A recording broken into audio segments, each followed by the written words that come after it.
네, 각자 돌아가면서 소개를 했는데요. 여기 앞에 있는 세 명은 소개를 하지 않아도 원래 준비되어 있는 포스터에 다 나와 있기 때문에 아시리라고 생각이 됩니다.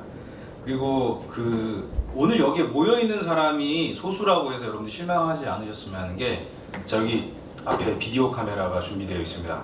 이 비디오 카메라가 여기 있는 세 명의 발언을 찍어서 유튜브를 통해서 이제 공개가 될 겁니다. 그래서 여기 모여 있는 사람은 소수지만 이 오늘 논의되는 이야기 그리고 메시지는 더 많은 사람들에게 전해질 수 있고요. 여기 모여 있는 소수가 스마트폰, SNS를 통해서 배달을 하면 더 많은 사람들에게 빨리 전달될 수 있을 거라고 생각합니다. 희년평화 네트워크에서 올해 처음으로 희년대학이라는 강좌를 이제 시작을 하게 됐습니다. 첫 번째 강좌가 오늘 주제 희년과 땅 그리고 집이라는 주제로 시작을 하게 됐습니다. 이 주제를 맡아서 저보고 사회도 보고 기조 발언도 하고 그러라고 처음에 이야기가 한 달 전에 나왔었는데, 그날 이후로 굉장히 많은 이제 근심 가운데 있었어요. 그러니까 제가 제 소개를 하기에 앞서서 제가 살아왔던 성장 과정을 잠시 말씀드리면, 저기 윤 기자, 네. 엄 대표님 소개를 많이 하셨죠. 아, 예. 아까 그 얘기했어요. 네. 자기소개 조금 예. 이따. 제가 어딜 가서 이렇게 토크를 하게 되면 이야기를 이렇게 하다가 자연스럽게 소개를 하는 분위기인데, 이제 오늘 처음 경험해 보시니까 좀 뭔가 빼먹고 넘어갈까봐 그러셨던 것 같아요. 그래서 박창수 목사님의 의견을 존중해서 전국 철거민협의회 어믹수 공동대표님을 먼저 소개합니다. 일어나셔서 인사 부탁드리겠습니다. 네, 감사합니다. 여기 이렇게 참석해 주신 여러분들 너무 감사하고요. 오늘 이렇게 토크스에 오신 분들 또 이렇게 만나 뵙고 처음 뵙는 분, 이렇게 젊은 친구들을 보니까 더욱더 반갑네요. 네, 감사합니다.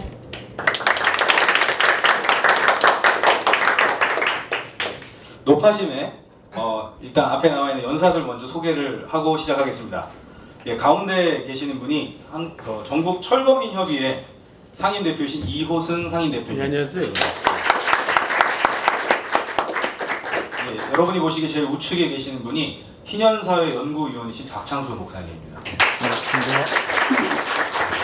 저는 내외신문과 시사인 뉴스 네트워크에서 기자로 일하고 있는 윤준식이라고 합니다. 반갑습니다.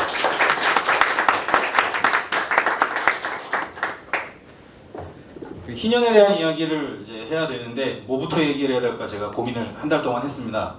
제가 희년이라고 하는 이 명칭, 이 생소한 용어를 언제 알게 됐나를 떠올려 보니까 1995년에 처음 알게 됐어요. 그때가 광복 50주년이라고 해서 조금 진보적 성향을 띤 기독교 단체에서 희년이라고, 성경에 등장하는 7번의 안식년을 거친 그 다음에라고 해서 희년이라고 얘기를 하면서, 그때 처음으로 제가 희년이라고 하는 명칭을 알게 됐습니다. 그래서 사전을 찾아보니 성경, 오래된 어르신들이 보시는 성경 보면 한자가 써 있거든요. 그 한자를 찾아보니 기쁠 희, 해년에서 기쁨의 해로 이렇게 표현을 하고 있더라고요. 그래서 그게 내용이 뭘까, 어디에 나오는 걸까를 구체적으로 읽어보니 신명기 맞죠? 신명기 25장. 레위기. 네, 실수했습니다. 레위기 25장에 나와 있는데 주로 8절부터 10절에 나와 있는데요. 근데 이제 25장 그 한 페이지 전체에 희년에 대한 이야기들이 있었던 거예요. 그러니까 제가 그때 청년이었는데, 그때 제 짧은 소견으로 이해하기로는 50년에 한 번씩 빚을, 채무를 탕감해주고, 그 다음에 땅을 원래 소유주한테 돌려주고, 그리고 노예들을 해방을 한다. 이 내용을 들으면, 이게 읽어보면서 한편으로는 성경이 가지고 있는 이 파격적인 이 경제제도, 정치제도에 대해서 놀라기도 했고요. 이래서 어떤 사람들은 성경을 공산주의의 기원이라고 얘기하는구나, 그런 생각도 얼핏 하기도 했었습니다. 그때는 제가 식견이 짧아서 희년이 갖고 있는 의미가 얼마나 큰 것인지를 알지 못한 채 그냥 그렇게 하루하루 살아왔고, 다만 제가 이해가 안 됐던 건, 성경에서 이렇게 얘기를 하고 있는데 왜 내가 다니고 있는 교회들은, 내가 다니고 있는 교회를 비롯해서 많은 교회들은 성전을 크게 짓고 거기에 성도들을 불러 모으려고 땅에 대한 욕심, 건물에 대한 욕심이 있을까? 그것에 대한 의문사항만 제가 갖고 있었습니다. 그렇게 한 해 한 해가 지나가고 이제 청년기가 무르익고, 그러다가 언제 다시 한번 희년에 대한 생각을 떠올리게 됐냐면, 공교롭게도 2009년 1월에 있었던 용산 참사를 접하면서 그때 한번 심각하게 고민을 할 기회가 생기게 됐습니다. 그때 이제 용산 참사가 생기면서 그 철거민들이 투쟁하다가 희생당하는 일들이 있었고 충돌하던 경찰 병력 중에도 희생자가 나왔었고 그랬는데 지금은 제가 기자라고 제 자신을 소개하지만 그때는 제가 청년 창업가였기 때문에 자영업을 하던 때였습니다. 열심히 뭔가 내가 일자리를 창출하고 돈을 벌어서 이 나라를 위해서 뭔가 해야지 이 생각을 하고 있었는데 때마침 용산 참사가 있었던 곳에서 2블럭 정도 떨어진 곳에서 일을 하고 있었거든요. 그래서 참사가 있던 당시에는 그 현장에 가보고 그런 기회는 없었지만 그 생각하게 하는 것들이 굉장히 많았어요. 저는 그 어릴 때에는 철거민 문제가 일반적인 문제가 굉장히 특수한 문제라고만 생각을 했습니다. 그리고 그들은 거기에 불법적으로 주거하고 있었기 때문에 나라법에 의해서 당연히 쫓아내야 되는 사람들이고 불황자라고 생각하고 있었습니다. 근데 2009년에 일어났던 사건을 통해서 아니 이게 뭐야? 아니 왜 멀쩡한 사람들이 생업 전선에서 자기가 살고 있던 생활 터전에서 이런 일들이 벌어져야 되는 거지? 그리고 때마침 저희 지역이 뉴타운으로 설정이 되어서 좋아하고 있었는데 주민들 사실 내분이 일어난 겁니다. 그래서 유일하게 저희 지역이 뉴타운이 취소된 지역이긴 한데 여튼 그런 일들을 겪으면서 토지, 주택, 거기서 살고 있는 나 자신에 대한 문제들을 고민을 하게 됐습니다. 그러면서 청년기 때 처음 알게 되었던 희년에 대해서 다시 한번 떠올리게 됐던 것입니다. 어느 틈엔가 열심히 살고 있는데 열심히 살면 살수록 부채는 많아지고 열심히 노력해서 살고 있는데 연애도 못하고 결혼도 못하고 집도 못 사는 그런 3포 세대가 돼버렸고 그리고 열심히 노력하는데도 불구하고 나는 한 평의 땅도 소유할 수 없을 것 같아. 심지어 나는 우리 부모님 돌아가시면은 수목장 해야 될 것 같아. 이런 정도의 땅에 대한 어떤 절박한 마음이 생기기 시작을 했습니다. 이제 그렇게 되면서 한 해 한 해 시간이 지나면서 지금 이 세미나를 개최하고 있는 희년평화 네트워크를 알게 됐고요. 저와 같은 문제 제기를 하고 있는 사람들을 만나게 됐고요.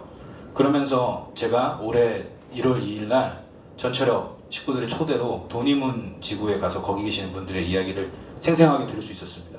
근데 제가 어린 시절에 알고 있었던 것과 달리 지금 철거민이 되어서 이 문제로 고민하고 있는 분들이 제가 알고 있었던 불법을 행하던 자들, 불황자들이 아니라 함께 더불어 살고 있는 우리 시민들이었다는 겁니다. 저랑 똑같은 사람들이었다는 겁니다. 근데 이분들이 철거당하고 호소를 해도 들어주는 사람들이 없는데 그 이유는 법에 의해서 이들이 불법을 하고 있는 것처럼 되어졌기 때문입니다. 그래서 이런 현실을 보면서 굉장히 마음 아파하지 않을 수가 없었습니다.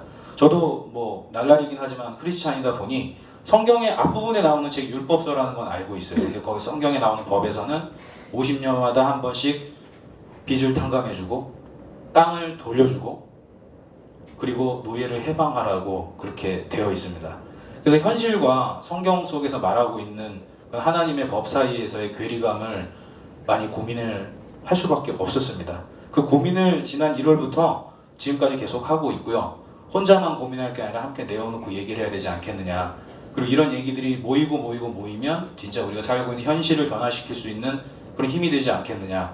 그런 생각을 하면서 이 자리에 오게 됐습니다. 좀 무거운, 처음에 시작할 때 좀 다 같이 웃으면서 시작할 수 있었는데 저부터가 무거운 얘기를 이렇게 나누게 돼서 정말 죄송합니다만 그래도 제 솔직한 심정을 나눌 수 있어서 너무 좋습니다. 지금은 제가 기자라는 직업으로 그 세상을 살아가고 있는데요.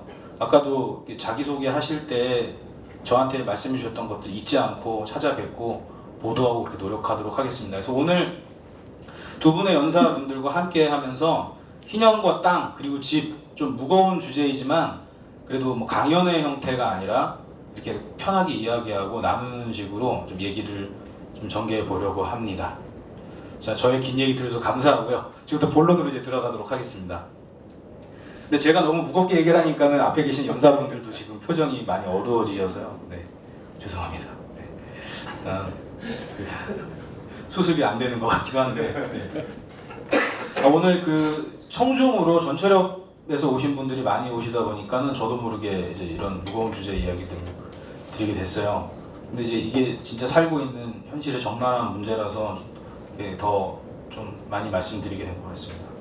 첫 번째 그 대화 주제로는 지금 현재 그 제가 뭐 무겁게 말씀드리기도 했지만 지금 현재 우리가 살고 있는 세상 속에서 일어나고 있는 땅 문제, 집 문제 이런 한국 사회의 좀 심각한 현실에 대해서 좀 이야기 나눴으면 좋겠는데요. 그 특별히 이 관련된 주제로 이렇게 활동하고 계시는 정부 철거민 협의회 상임 대표님께 제가 질문을 드리면서 이야기를 시작하면 될 것 같습니다. 네, 네. 네, 지금 한국 사회 땅 문제와 집 문제는 어떻게 되고 있는 걸까요? 예, 그 집과 땅과 집. 이 주제가 굉장히 좀 무겁죠. 많은 사람들은 뭐 땅 하면 부동산 투기를 생각을 하고 어떻게 하면 그 땅에서 돈을 좀 벌어볼까 이런 생각을 하죠. 심지어 그 대학마다 부동산 학과라는 거를 만들어서 모든 사람들이 이 땅으로 어떻게 한번 돈을 벌어보자라고 하는 거죠. 다만 오늘 여기 모이신 분들은 그쪽과 생각이 다른 거예요. 저는 이 우리나라에서 땅과 집 얘기를 할 때 가슴 아픈 이야기를 안 할 수가 없다 이런 생각을 갖습니다. 이게 뭐냐면 지금 흔히 우리가 일본 제국주의를 말하면서 일본 잔재가 청산돼야 된다 이렇게 말하죠. 근데 실질적으로 일본 잔재가 청산되는 게 아니라 일본 제국주의에 앞장섰던 사람들이 우리 사회를 지배하고 있다 이런 말이 있어요. 사실 그런 분위기 속에서 그 독립운동가 자손들이 지금 어려움을 겪고 있고 그리고 그 여파로 우리가 일어나지 말아야 될 6.25 전쟁을 겪었죠. 그 6.25 전쟁 과정 중에서 너무 많은 우리 국민들이 죽어나갔어요. 참 이 피약살자 문제도 아직 해결을 안 하고 있습니다. 해결을 못 하고 있어요. 그 이유가 뭐냐면